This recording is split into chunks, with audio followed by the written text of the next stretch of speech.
Hi friends, ఈ వీడియోలో మనం జనవరి 11కి సంబంధించిన ముఖ్యమైన కరెంట్ అఫైర్స్ని పరిశీలిద్దాం. ఇందులో ఇస్రో యొక్క పిఎస్ఎల్వి C62, అదేవిధంగా నీతి ఆయోగ్ విడుదల చేసినటువంటి వ్యవసాయ గణాంకాలను MCQ రూపంలో పరిశీలిద్దాం.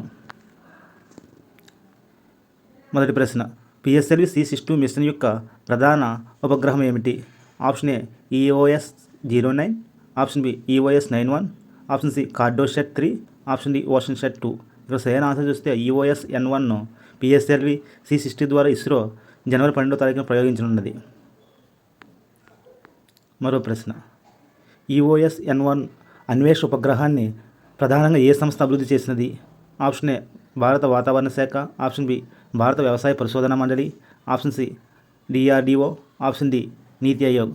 సరైన ఆన్సర్ చూస్తే ఆప్షన్ సి DRDO ఈ EOS-N1 అనే ఉపగ్రహాన్ని అభివృద్ధి చేయడం జరిగింది. పిఎస్ఎల్వి C60 ప్రయోగంలో రాకెట్ యొక్క ఏ వేరియంట్ని ప్రయోగిస్తున్నారు? పిఎస్ఎల్విలో మనకి 4 రకాలు గలవు. అందులో ఏ వేరియంట్ని పిఎస్ఎల్వి C60లో ప్రయోగిస్తున్నారు? Option A PSLV CA core alone, option B PSLV XL, option D PSLV DL, option D PSLV QL. ఇక్కడ సరైన ఆన్సర్ చూస్తే మనకి ఆప్షన్ సి DLని ప్రయోగిస్తున్నారు. ఇందులో స్ట్రాప్ అండ్ బూస్టర్లు సంఖ్య 2గా ఉంటుంది. ఈ స్ట్రాప్ అండ్ బూస్టర్ల సంఖ్య ఆధారంగానే ఈ XL, CA, DL, QL అని వర్గీకరణ ఉంటుంది. కోరెలిన్లో స్ట్రాప్ అండ్ బూస్టర్లు సంఖ్య 0. ఇప్పుడు ప్రయోగిస్తున్న DL అయితే స్టార్ట్ అండ్ బూస్టర్లు 2 ఉంటాయి. అదే QL అయితే 4 ఉంటాయి, XL అయితే 6 ఉంటాయి. మరో ప్రశ్న పరిశీలిద్దాం. అంతరిక్షంలోని ఉపగ్రహాలు ఇంధనాన్ని నింపే సాంకేతికతను పరీక్షించే భారతీయ ఉపగ్రహం ఏది?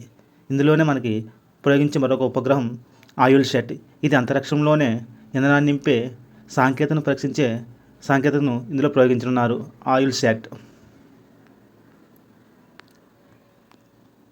మరో ప్రశ్న చూద్దాం. ఈ మిషన్ ద్వారా ప్రయోగించిన క్రిస్టల్ ఐడి అనే పరికరం ప్రధానంగా ఏ సాంకేతికతను పరికరిస్తుంది? ఇక్కడ సరైన ఆన్సర్ చూస్తే ఆప్షన్ సిలో ఉన్నటువంటి రీఎంట్రీ స్ప్లాష్ డౌన్, భూమి తిరిగి రావడానికి ఈ ప్రయోగం ఉపకరిస్తుంది. ఇది కూడా పిఎస్ఎల్వి C60లో ఉన్నటువంటి ఒక ఉపగ్రహం.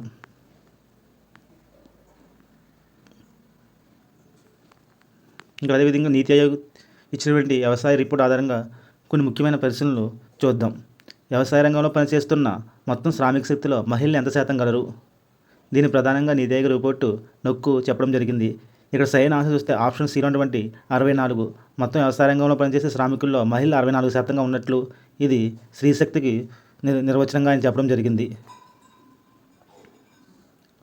పప్పు ధాన్యాల ఉత్పత్తిలో భారతం దేశం ప్రస్తుతం ఏ స్థానంలో గలదు? ఆప్షన్ ఏ మొదటి స్థానం, ఆప్షన్ బి 2వ స్థానం, ఆప్షన్ సి 3వ స్థానం, ఆప్షన్ డి 5వ స్థానం. సరైన ఆన్సర్ చూస్తే మొదటి స్థానంలో గలదు.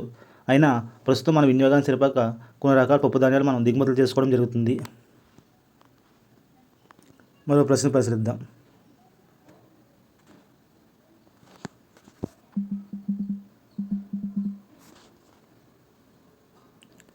గత శతాబ్దంలో అత్యధిక వృద్ధి నమోదు చేసిన వ్యవసాయ అనుబంధ రంగం ఏమిటి?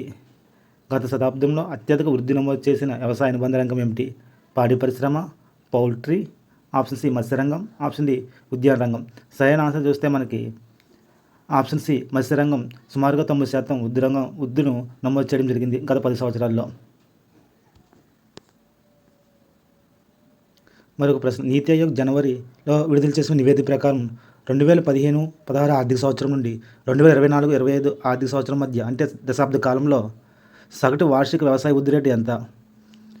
Option A 3.5%, option B 4.45%, option C 5.1%, option D 2.9%. ఇంకా సరైన ఆన్సర్ చూస్తే 4.45%గా చెప్పడం జరిగింది. దీన్ని నీతి ఆయోగ్ సభ్యుడైనటువంటి రమేష్ చంద్ర గారు విడుదల చేయడం జరిగింది. ఈయన ఈ నివేదిక విడుదల చేస్తూ ఈ అంశాలను పేర్కొనడం జరిగింది.